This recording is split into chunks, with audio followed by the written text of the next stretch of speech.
Good evening. You can be turning to Revelation chapter 1, please. Revelation chapter 1. We'll begin our lesson there. Revelation chapter 1. It is a unique world that we live in. I think everyone would probably agree to some respect. I've had several questions, and so I'm going to seek to answer some in the next few weeks that have been either submitted to me or told to me, and I made a note of them. And this is one of them where just things in the world just seem to be going a certain direction, and this is a thought that I think probably started about 5 years ago or so, that we must be getting close to the end times, because we have all these things that are happening to us. You've got wars, you've got what looks like maybe a new war starting if you watch the news between India and Pakistan. You've got Israel in war. You've got all these different places around the world that have all these difficulties. Is this a sign that the end is near? I just grabbed some articles just to show you that this is something that's talked about quite frequently. Here's a New York Post article, and this is dated February 13th of this year, and it says, here's when the world will end, according to a 1704 letter from Sir Isaac Newton. And so he goes on to describe it. I don't know how well you can see it there from the back, so sorry about the font size. So it says, it's not the end of the world yet. Legendary scientist Sir Isaac Newton, best known for establishing the law of gravity, predicted the world would come to or cease to exist in the year 2060. So by that standard and what he's come up with, we've just got about 35 years or so, according to his prediction. Of course, he's not around to ask him more questions about it. And so it says his theories about Armageddon, according to the 18th century scribes, are based on extensive biblical text that would see the world reset in 35 years, exactly 1,206 years after the foundation of the Holy Roman Empire, following plagues, war, and the ruin of the wicked nations. It goes on to quote a different professor of history, and this professor says, their professor of science and technology, he contended that Newton's theory would see a new beginning of a new era. The biblical prophecy calls for the Jews to return to Israel and rebuild the temple before the second coming of Christ. Is that true? Does the Bible say that that's what's going to happen? There's another one. This one is more recent. This was April 21st. And it says, Pope Francis' successor revealed an ancient prophecy plucked from Vatican archives. And in this one, is it the end of the world as we know it? Seems to be a big question that a lot of folks have. Well, the prophecy of the popes, a 900-year ancient manuscript, is believed by some to predict the next pontiff and the end of the world. They go on to say the prophecy of the popes is a series of cryptic Latin phrases in the document that had been interpreted as describing the lineup of church leaders, starting with this guy in 1143 and ending with Peter the Roman in 2027. This guy that they just elected just got a couple of years. Several religions believe that their own theory about the faithful coming, or the fateful ending. Some Christians think their day is coming soon, and since the prophecy of the popes ends with Peter the Roman in 2027, many faithful have interpreted it to be a sign of the end of times. Well, it's interesting, these two articles. If you go over to kind of switch gears a little bit and look at this news organization of sorts named Charisma, this article is, I'm sure if I was wearing glasses, I could read the date that it was given there, but that's not important. These are all fairly recent, within the last year or so.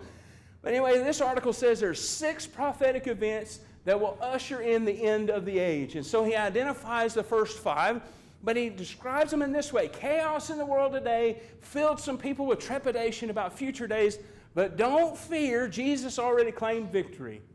Now, I'm on board with this guy. When I start reading this article, boy, he's got something right going on here. But I get down to his numbers as he goes through these different numbers. And number 6 says, the end of days, latter-day outpouring of the Holy Ghost. That's the 6th thing that's going to happen. And he says, we are presently in this. Just because we don't see this happening in America doesn't mean it's not happening. What about this guy? This is on a podcast. If you're a podcast listener, I don't listen to this podcast, just summarizing it. This guy is Greg Laurie, and so he's a podcaster of religious topics. He says, Israel in the end times, why prophecy matters today. Spiritual sunglasses is the name of his episode. He goes on to describe it like this.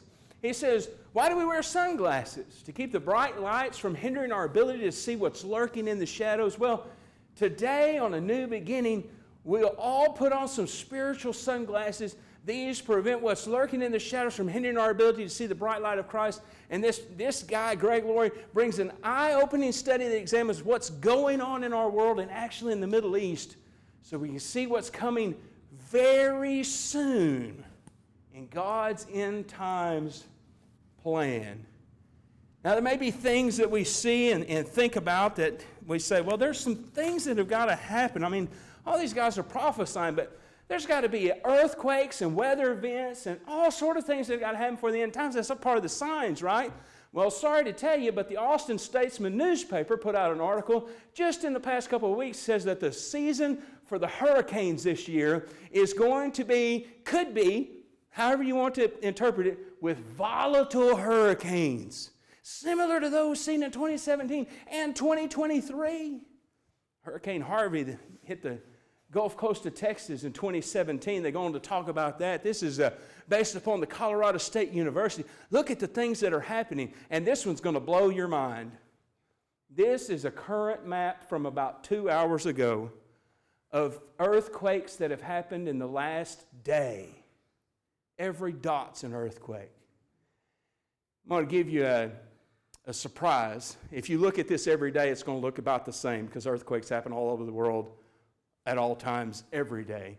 And these are all the big ones. Well, this is actually a pretty calm day. That's the United States Geological Survey. Our tax dollars help fund that government organization that maps those around the world. But if there's earthquakes to come before the end times, boy, I'm telling you, today was a day. 40 earthquakes. These hurricanes that are coming and all the unrest in the world. Are we currently in the fulfillment of these last day prophecies or not? Just where are we standing? What is the world happening around us, and what's going on? And you may ask someone that says, I think these are all signs that the end's right here, it's imminent, the Lord's return is imminent. It says something about that in Revelation, doesn't it? Well, where? Where does it say that in Revelation? That's a good question to ask. And if we've thought that before and said, well, doesn't it say this somewhere in Revelation? Ask yourself, where have I read that in Revelation? Have I read it in Revelation? That these things are all signs of what is to come. I asked you to be in Revelation chapter 1 for the beginning of our study. I think the idea is sometimes we're afraid, in general, of the book of Revelation. We don't know what it's talking about at times. We don't know what the scene is. And so if we just look at it with a clear mind, and not influenced by these outside thoughts, I think we can understand what's going on. So Revelation chapter 1, read the first verse with me. The revelation of Jesus Christ, which God gave him to show to his bondservants the things which must soon take place. And he sent and communicated it by his angel to his bondservant John. Look at verse 3. Blessed is he who reads and those who hear the words of the prophecy and heed the things which are written in it, for the time is near. There's a lot of discussion in Revelation about tribulation.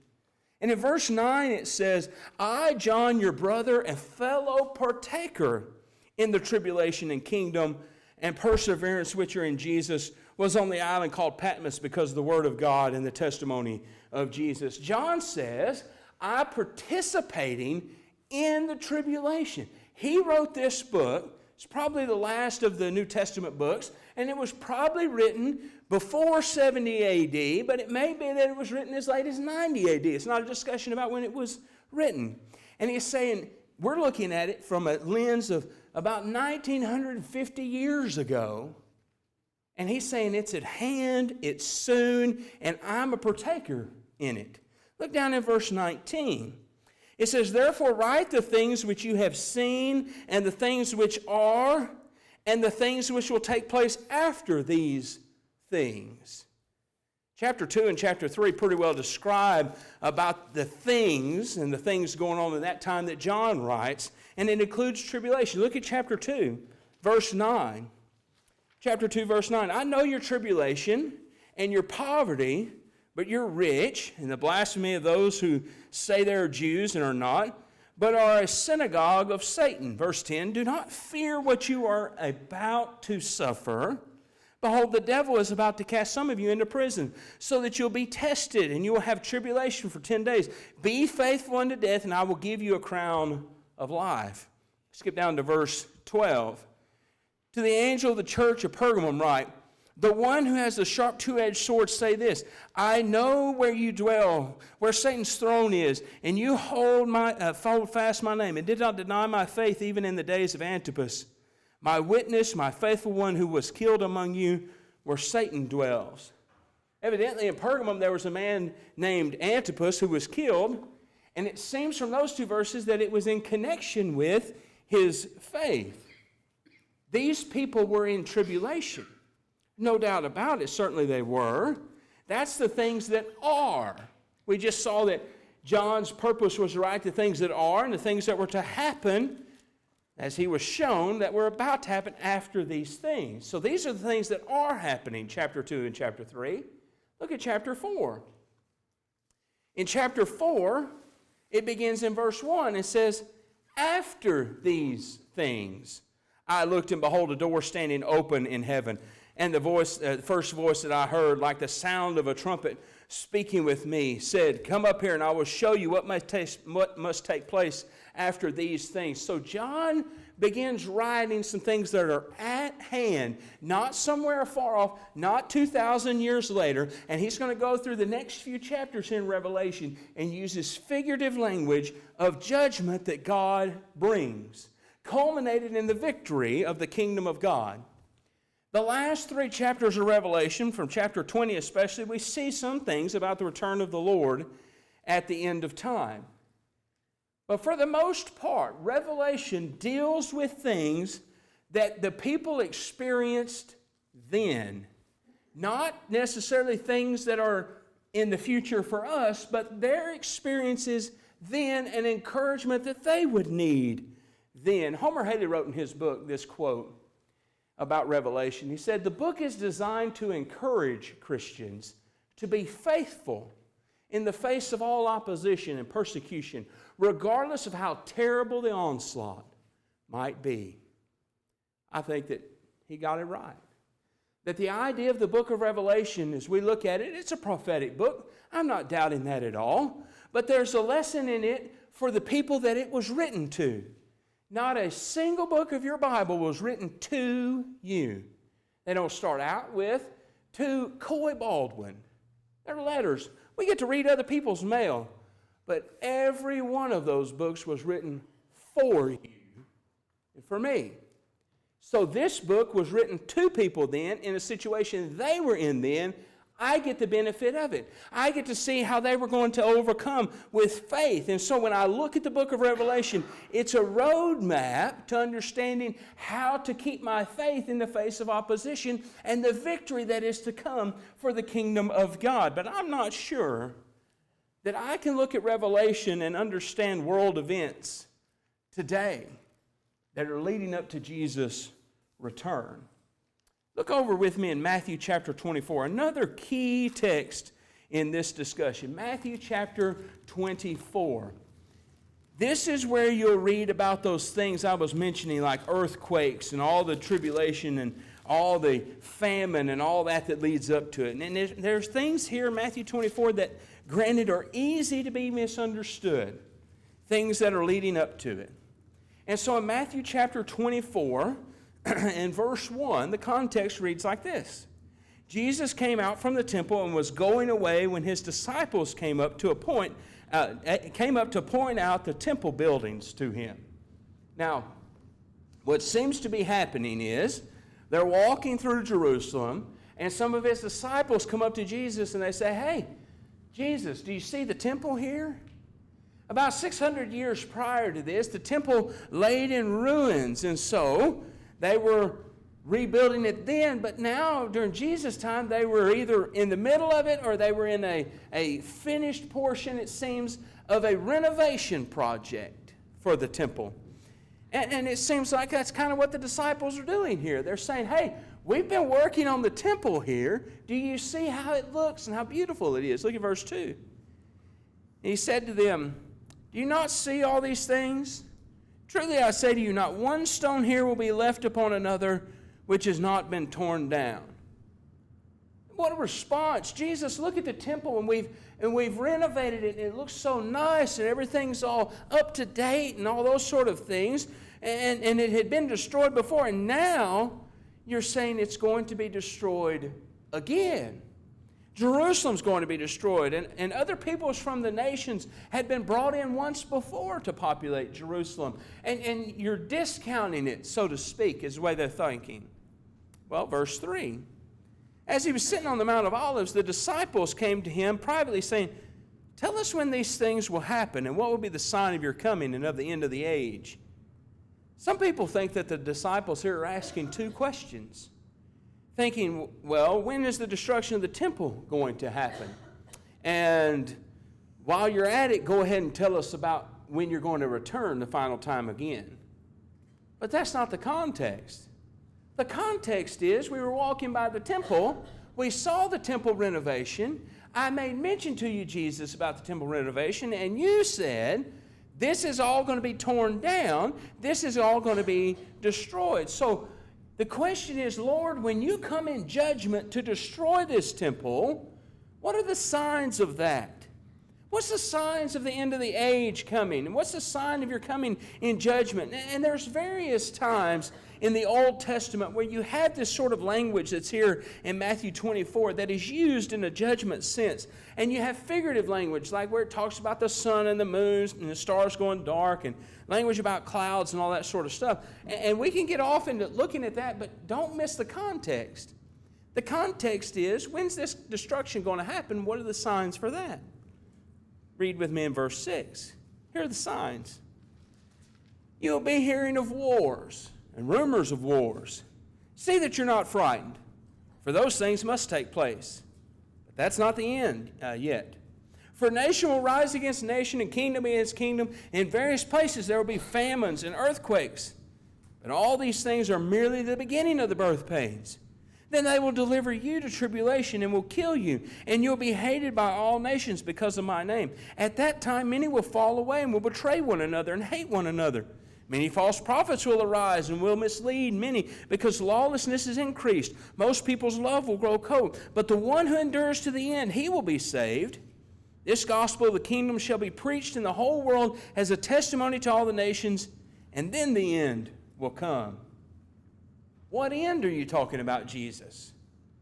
Well, it's got to be in connection with this destruction that he's talking about, this destruction in Jerusalem. Now, he goes on to talk in the next section about some signs that will end, this end of destruction will be in Jerusalem, and that's going to be down in verse 29.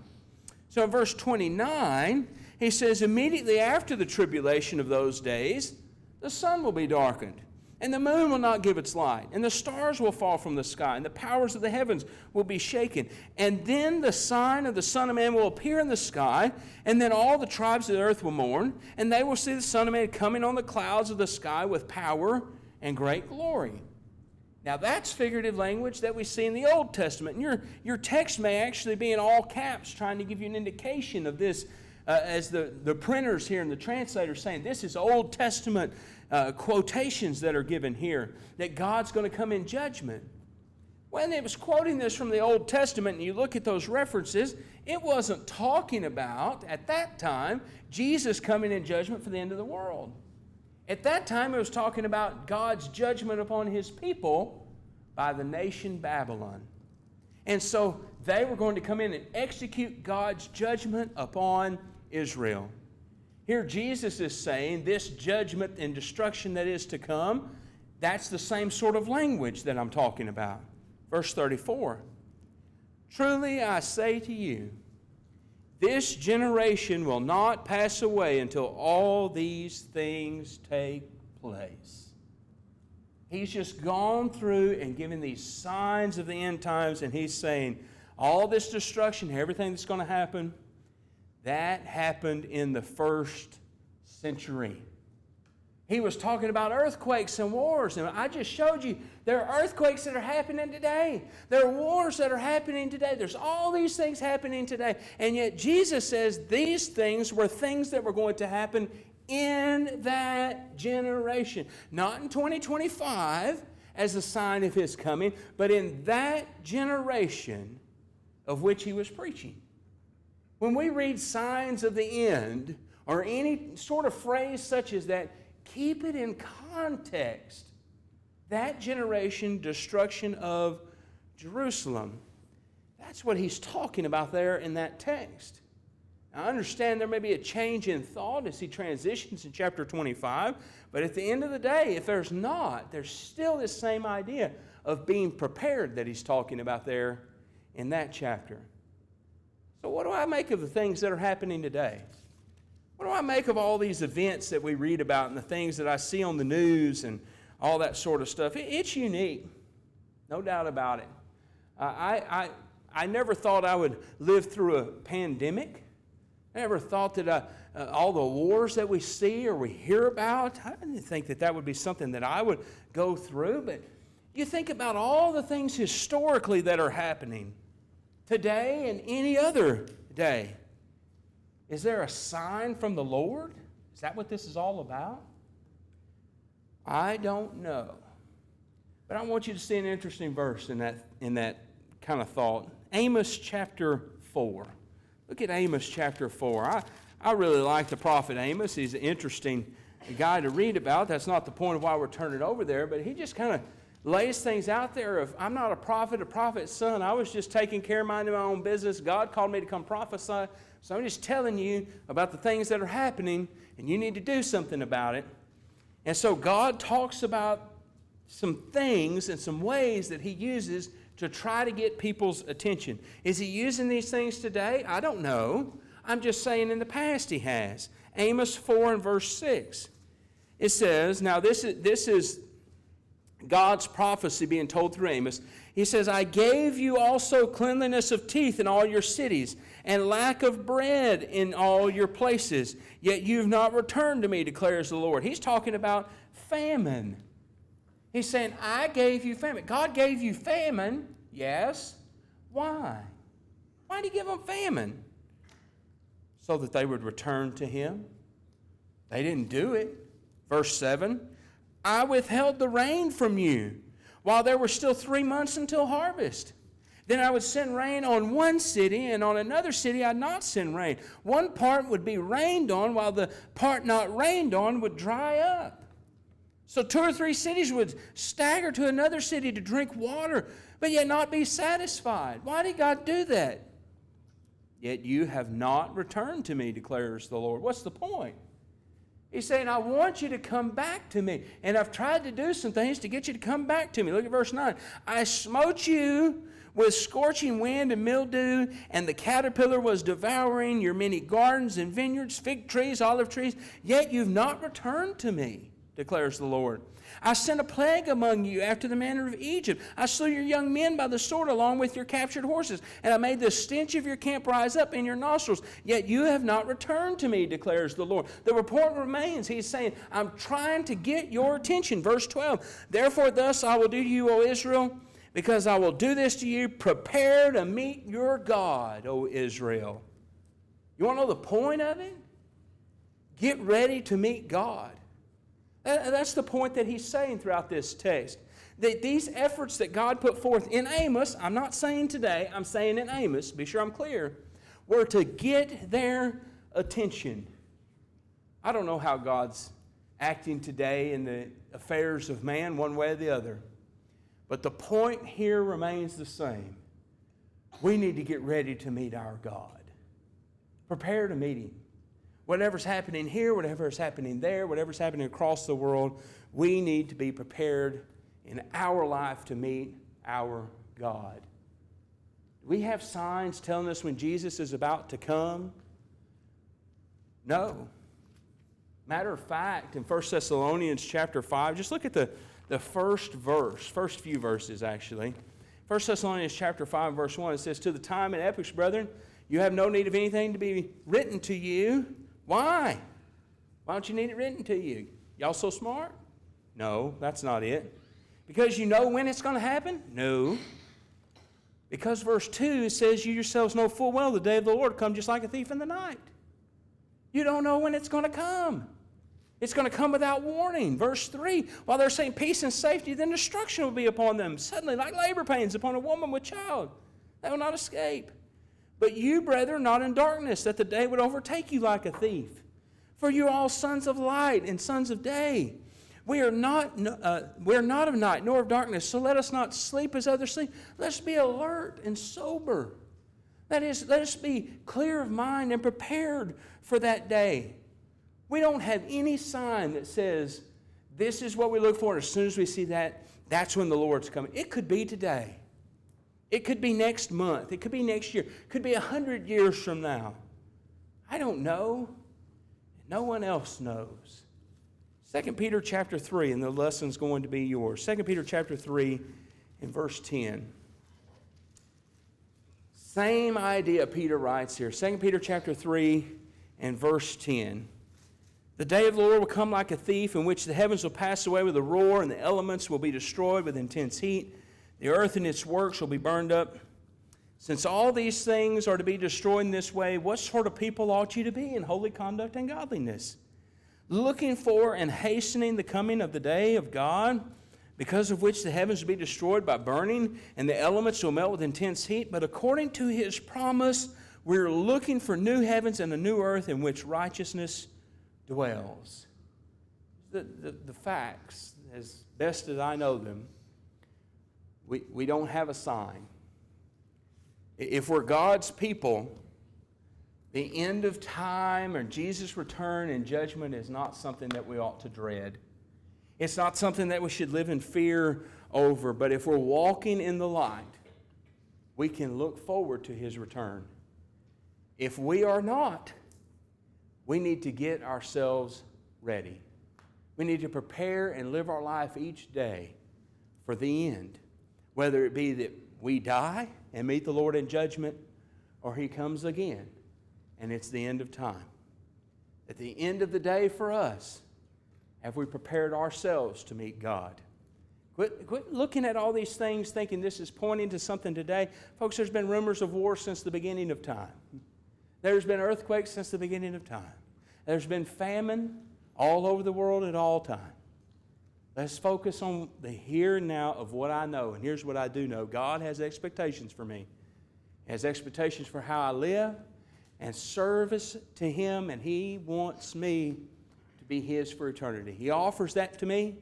He offers that to you, that we can serve Him and we can be reunited with Him and reconciled back to Him. And if we can assist you with that this evening in a public manner, please let us know as we stand together and as we sing.